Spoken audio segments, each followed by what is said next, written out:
Hey guys, so I'm going to be sharing with you today how to heat press a shower curtain. I had this shower curtain for a couple of years now whenever my daughters had their bathroom in like a pastel color. It's just a plain white shower curtain. I believe I paid like $10 for it at Walmart. And when I redone their bathroom, I put it in my husband's bathroom in what we call his man cave. And I thought for Father's Day that we would surprise him with, you probably guessed it, The Office. That's both of our favorite shows, and so this has been really fun for me to do too. But I thought I'd hop on and show you kind of my process for this. So even if you're not an Office fan, you could still, make this completely your own. This is, I think the shower curtain is Mainstays. It's 100% polyester, so it's totally, heat pressable. I have mine lined up. I'm getting ready to add the rest of it here in just a minute. And then I'm using heat tape right here. And a trick I'm going to show you that I learned when pressing t-shirts is the crease right here.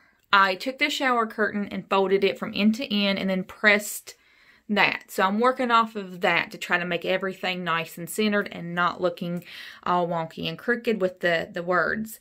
So I'm going to take this to the heat press and I will be right back. So now that I have this all set in place, I'm going to press it. And I'm going to have to do it in sections because my press is not big enough. If I had the Cricut Easy Press, it'd be a whole lot easier because I could have just had this laid out. And that's actually next on my list to get. But for the time being, this is what we're going to use. And I'm just going to press it. I have my heat pressure on the heat press at medium.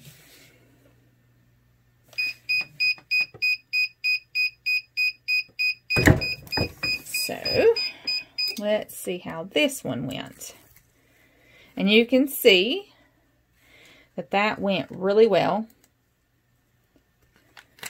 I'm just going to take this off and I'm going to peel it and cut it in sections. And one thing I want to show you, if you are new to heat pressing, I'm going to tilt it, but you can see the material. I don't know if you can see with the camera. Let me try. Sorry. It's losing focus. But you'll be able to see the material through your iron-on or HTV, and that's how you know that it's good and set. So now we're getting ready to press the next set. And I'm just going to cut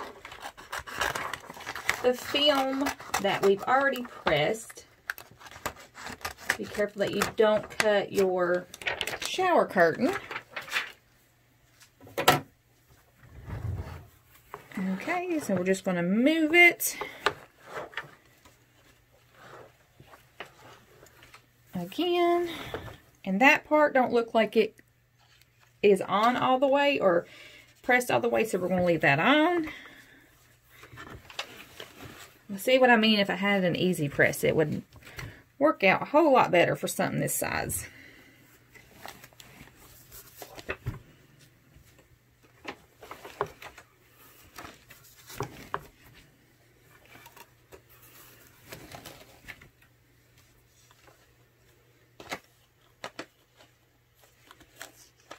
Okay.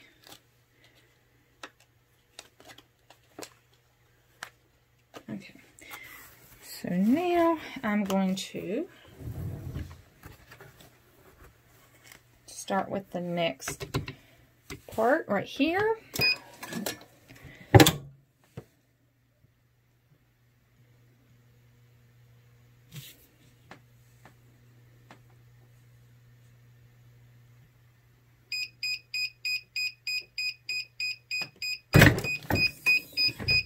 And as you can see, the A finished adhering to the curtain. And I'm just going to keep doing that And then once I get all this pressed, I'll go back in and do another quick press to make sure everything's sealed in. The quick press, I usually do between 5 and 10 seconds at the same temperature that I have everything on right now. So whenever I come back, you'll get to see the final results. And here I am pressing a mat that I picked up at the Dollar Tree. Same temp, time, and settings as the shower curtain. So this soap is super easy to make. I just purchased some clear melt and pour soap at Hobby Lobby. They already had 30% off. I melted it down, starting off at a minute, and then slowly stirred and put back in 30-second increments until it was finally melted. I added like 2 drops of yellow food coloring, and then I also added fragrance that I had already had. You don't have to do that though. And just stir slowly. The little mold that I'm using, I've had it for a while. I think I may have actually gotten a Dollar Tree. It had come with a lid. I just rubbed the inside of it with oil to make sure that it wouldn't get stuck, because I had not used this before. And the little mini stapler fit right inside. And then I just filled it up. I probably could have used a little bit more melt and pour soap to top it off. But the part at the end, I didn't get it on film. Once I got the mold for this completely full and had run out of clear melt and pour, I let it set for just a minute and then pushed the stapler back down in, and it actually submerged the whole stapler. So it worked out in the end. And this is one of our favorite episodes. If you're an Office fan, I just loved this one. Another favorite episode is the dinner party episode with Jan and Michael. This is another super easy project. I had found this image online. I am using some sticker label sheet that I had purchased a while back. And I'm just using my print and cut feature on my Cricut Maker to cut the label out. The candle is another Dollar Tree item that I purchased. They had quite a few colors, but I wanted to keep it a little bit more manly since it is going in my husband's bathroom. And I just peeled the label off and then slapped Jan's right on there. So Serenity by Jan is definitely a favorite little item in the bathroom.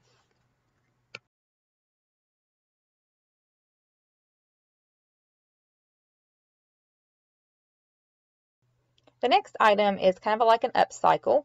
I'm using 2 Dollar Tree baskets, a $1 little jar of paint that I picked up at Lowe's, and this wooden, it was a puzzle holder for my daughter, and she lost her puzzle pieces, so I decided to keep this because I knew I wanted to use it for something.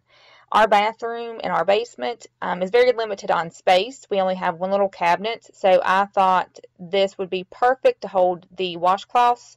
And we always keep small toiletries around in case we have a guest staying over. And here I just did the 2 baskets. I put one on top and one on the bottom to get an idea of where I wanted to put the Shroot Farms Bed and Breakfast, and to center it so it wasn't too uneven. And I just cut this again off with my Cricut using brown adhesive vinyl. I think this is the 651 permanent vinyl.